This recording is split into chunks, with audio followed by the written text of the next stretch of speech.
Good evening, ladies and gentlemen. How are we getting on? So today we have a little look at the mini patch hotfixing that Bethesda have released for Fallout 76 today, containing a couple of little bug fixes for some known issues and a little community requested update. So, it's short and sweet, let's jump in.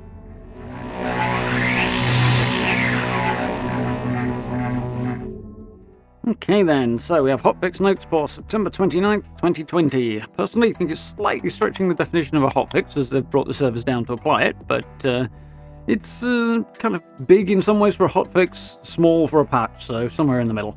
But anyway, we have varying patch sizes from about 24, nearly 25 megabytes if you're on Bethesda, all the way up to, what's the largest one we've got here? Actually, the Microsoft Store, which is 1.72 gig. So there we go. Somewhere in between there for everybody else. But the big change, one Wasteland. So, back when the patch first came out, they did say 2 weeks ago now, actually, they said that the idea here was for it to be the basis for targeted changes moving forward, and obviously it's a place to start off and to tweak things from going on. So here's the first tweak. That is in relation to feedback people have been passing on regarding sort of the difficulty curve in the mid-level range, so sort of the 25 through 50-ish range, maybe 30 through 60, something like that. So it's a creature balance change. Based on community feedback, we've implemented some balance and tuning adjustments for a variety of mid-level creatures to help smooth out the difficulty curve on the path to reaching character level 50. So, for additional details and reasoning behind the changes, please read our most recent Inside the Vault article on Fallout.com. A link to this post and therefore that link there will be down in the description, or you can check the video out from the other day up there. So yeah, the general gist of it was people feeling that, particularly when you hit that mid-range and the run up to level 50, the difficulty and the challenge to do enough damage to some creatures, not all of them, but a lot, was climbing way too quickly in relation to the character's power level.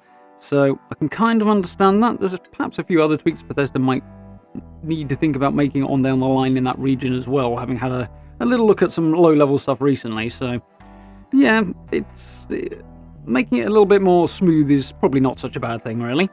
Don't want it to be way too easy, but at the same time don't want it to be Dark Souls either. So probably all in all a good change, and of course if they've overdone it they can always tweak it again. But that is the main thrust of the little mini patch for today. They've also dropped a couple of bug fixes for some known issues into this as well, seeing as they're ready to go rather than making us wait, which is very cool. There is a fix to PvP, including an issue that could allow players to break the rules of PvP and kill neutral players. So, if you haven't returned fire, people could still kill you anyway, was the gist of this particular issue. Exploit, bug, whatever you want to call it, and that should now be fixed, which is always a bonus. Nobody likes unwelcome PvP. So the weight bench, so some of you may not know about this, but it actually got disabled, I think it was sometime last week, because it was repeatedly applying its bonus. If you use the weight bench on multiple occasions, instead of just getting a +2 bonus, you could get 2, 4, 6, 8, you get the gist. But that has now been corrected and should function as intended. So the +2 strength bonus offered by the weight bench no longer stacks repeatedly, and subsequent uses of the weight bench only collectively refresh the buff's duration. Weight bench has now been re-enabled and you can once again use it to pump some iron. So there we go. Now you can use it to refresh your timer on that, which is the way it's meant to work, rather than just stacking up multiple bonuses and getting way more strength than was ever intended. So that's back in the game. And last but not least, we have a little scoreboard update. They've implemented additional preview images for the Armor Ace bundle, which can be viewed by selecting rank 100 on the Armor Ace scoreboard. So yeah, that did need doing as well, really. The bundle that you get for reaching rank 100 in the Armor Ace this season was currently showing just one image. I think it had, I forget to be honest, it had one of the objects available in that final bundle being displayed, not all of them, and there's about 5 or so.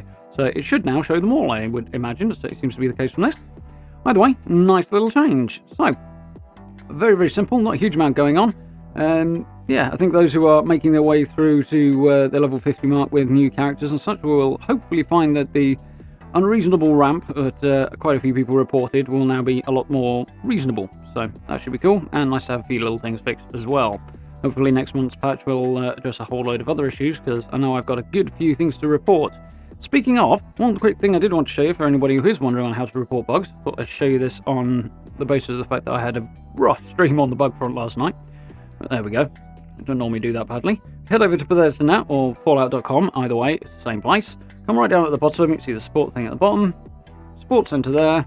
Boom. Takes us through to Bethesda Support. Then you can pick your game and submit a ticket. There you go. Best way to send any bug reports or any suggestions you've got as well, because there's quite a lot of options there. So that's basically how to do that for anybody who might be wondering. I know people post on Reddit and Twitter and stuff, and they do read it and follow those, but not the most reliable way of getting feedback through to the right team. So this way is all set up to work that way. So maximising your chance of actually getting some usable action on any bug reports, anything like that you've got. And if you've got any bright ideas, of course, there is a nice little feedback button as well you can use, which is always good. So, I think that's enough for today. Nice and short and sweet. Covered everything we needed to. Of course, the, Camp Shelters update will be coming onto the PTS sometime this week. Been keeping a close eye on Fallout.com. Nothing there yet. But as soon as it does go on there, I will be making a video, having a little look around. And then, probably not too long afterwards, having a crack at my first build on the test server with it. So obviously there'll be spoiler warnings everywhere for those who don't particularly want to see this before it comes out. But for those who do, you'll be able to get a little sneak preview, even if you're not on Bethesda Net, which is the only way to access the public test server at the moment. So, hope you watch out for that. But for now, I do hope you found this useful and informative. If you did, please do hit those buttons for me. It's very, very much appreciated. Social media links, merch store, and channel memberships are all available down below the video. Do keep an eye out for those. Supporting that way is humongously appreciated. So, thank you very much to everybody who's done that. For now, I will hope you join us for the live stream later on this evening. We're going to play a little bit of Horizon Zero Dawn. And yes, looking forward to it. So, thank you very much for watching. I look forward to speaking to you all very, very soon.